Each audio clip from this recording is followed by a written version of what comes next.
One wouldn't expect to find a bunch of English-speaking white people living only a couple of hours south of the Arizona-Mexico border.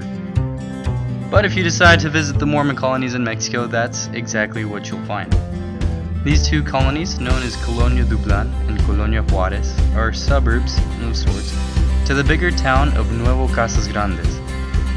There are about 400 native English-speaking people who live here. However, most of them are bilingual because of the fact that, well, they live in Mexico.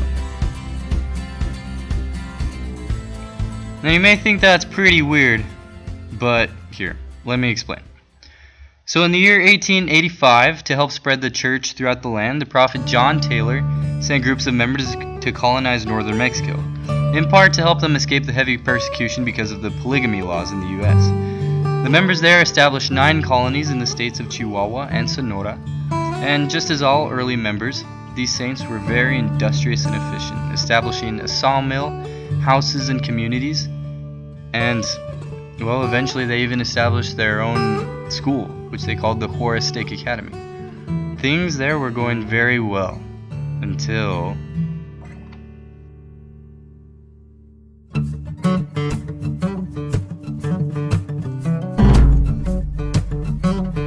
The Mexican Revolution that started in 1910 was a revolt against the dictator Porfirio Diaz. It was known as one of the greatest conflicts of the 20th century, and it greatly affected the saints in the north.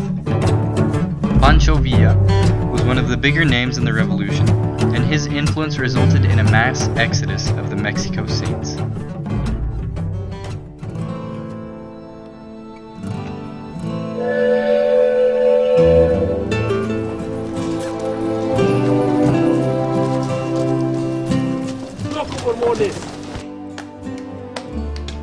Pack the coffins nice and tight. You won't make El Paso. You will all be muertos. Pay no mind. Just trying to scare you.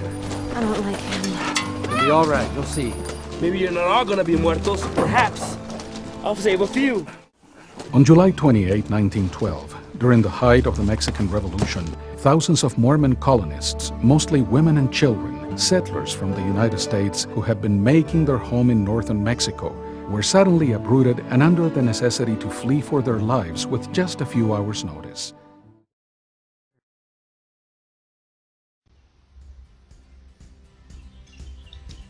Although this exodus was a stumbling block for the colonists, eventually many of them returned home to Mexico. Today the only 2 colonies that remain are Colonia Dublan and Colonia Juarez. They're mostly sustained by the agriculture of the area. Most members there are farmers and ranchers. And this small town lifestyle has created a strong feeling of dependence by the members on the Lord and on each other. Because of the small number of inhabitants and the general small town feel, there exists a strong sense of camaraderie in a very close-knit community. The colonies today continue to revolve around the Church of Jesus Christ of Latter-day Saints. And the church's bilingual school, the Juarez Stake Academy, has continued to play a major role in the social and educational development of the people who call this place their home. Just up the hill from the academy sits the Colonia Juarez Mexico Temple, which was dedicated in 1999 by the prophet Gordon B. Hinckley. It is the smallest temple in the entire world and a blessing for everyone in the area. So yeah, it's a pretty weird place, but for us who reside there, it's home.